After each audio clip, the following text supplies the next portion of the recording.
Hello మహారాణులు, welcome to our channel. అందరూ ఎలా ఉన్నారండి? మీరు కనుక మా ఛానల్ని ఫస్ట్ టైం చూస్తున్నట్టయితే ప్లీజ్ సబ్స్క్రైబ్ చేసుకోండి. అలానే పక్కనే ఉన్న బెల్ ఐకాన్ కూడా ఆన్ చేసుకోండి. ఈ వీడియోలో నా చిన్నప్పుడు ఏ చిన్న పండగ వచ్చినా అకేషన్ వచ్చినా ఒక గోరింటాకు పెట్టుకునేదాన్నండి. అదే బెల్లం గోరింటాకు. అది ఎలా చేసుకోవాలో ఈ వీడియోలో చూపిస్తా. దానికోసం ఇలాంటి ఒక మెటల్ డబ్బా తీసుకోవాలండి. అదే చిన్నపిల్లల పాల డబ్బా ఉంటుంది కదా, అలాంటిది. అలానే ఒక మట్టి ప్రమిద కూడా తీసుకోవాలి. ఈ మట్టి ప్రమిదలో బెల్లం తురుముని స్టఫ్ చేసి ఆ మెటల్ డబ్బాలో బోర్లించాలండి. ఈ వీడియోలో చూపిస్తున్నాను చూడండి, ఆ విధంగా బోర్లించుకోవాలి. ఈ బెల్లం గోరింట చేసుకోవడం చాలా ఈజీ అండి, ఎవరైనా చేసుకోవచ్చు. ఇప్పుడు ఈ ప్రమిద పైన ఒక చిన్న స్టీల్ కప్ తీసుకొని దాన్ని పెట్టాలండి ఆ డబ్బాలో. ఇప్పుడు ఈ డబ్బాని తీసుకొని వెళ్ళి స్టవ్ మీద పెట్టేయాలండి. తర్వాత ఆ డబ్బా మొత్తం కవర్ అయ్యేటట్టు ఏదైనా ఒక చెంబుతో కానీ లేదంటే ఏదైనా ఒక పాత్రతో కానీ వాటర్ తీసుకొని ఆ డబ్బా పైన పెట్టాలి, మొత్తం కవర్ అయిపోయేటట్టు. తర్వాత స్టవ్ ఆన్ చేసేసి ఒక 20 minutes వెయిట్ చేయాలన్నమాట. అప్పుడు ఆ ప్రమిద లోపల ఉన్న బెల్లం మొత్తం బర్న్ అయిపోయి వాటర్ వల్ల బెల్లం ఆవిరి ఆ కప్లోకి వస్తుంది అనమాట. 20 minutes తర్వాత స్టవ్ ఆఫ్ చేసి చూస్తే చూసారా బెల్లం వాటర్ ఎలా వచ్చిందో కప్లోకి. ఇది చాలా మంచి స్మెల్ వస్తుంది.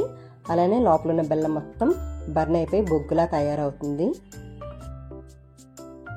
ఈ బెల్లం వాటర్ని ఒక డబ్బాలో స్టోర్ చేసుకొని మనం ఎప్పుడు కావాలంటే అప్పుడు వాడుకోవచ్చండి. ఈ గోరింటిని పెట్టుకోవడం చాలా ఈజీ అండి. స్కెచ్ పెన్తో మన చేతి మీద డిజైన్లు వేసుకుంటాం చూడు, అంత ఈజీ. ఇప్పుడు ఈ బెల్లం వాటర్ని ఒక కప్లో తీసుకొని సింధూరం ఉంటుంది కదండి, సింధూరం ఒక స్పూన్తో కొంచెం వేసుకోవాలి.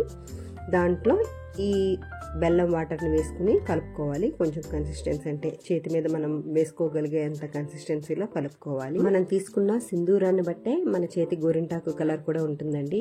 లైట్ కలర్ తీసుకుంటే లైట్ కలర్లో ఉంటుంది, డార్క్ కలర్ సింధూరం తీసుకుంటే డార్క్ కలర్లో పండుతుంది. చూస్తున్నారు కదా, ఇలా సింధూరాన్ని బెల్లం వాటర్ని కలుపుకొని చేతి మీద డిజైన్స్లా వేసుకోవడమే.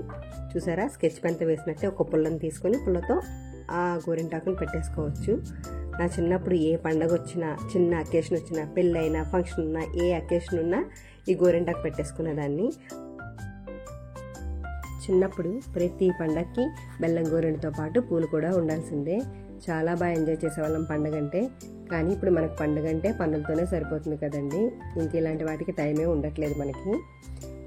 ఇదే అండి నా స్టైల్లో నేను చేసే ఇన్స్టెంట్ బెల్లం గోరింటాకు. చాలా బాగుంటుంది. పండాక చేతులు కూడా చాలా మంచి స్మెల్ వస్తాయి. బెల్లం పాకం స్మెల్ చాలా బాగుంటుంది.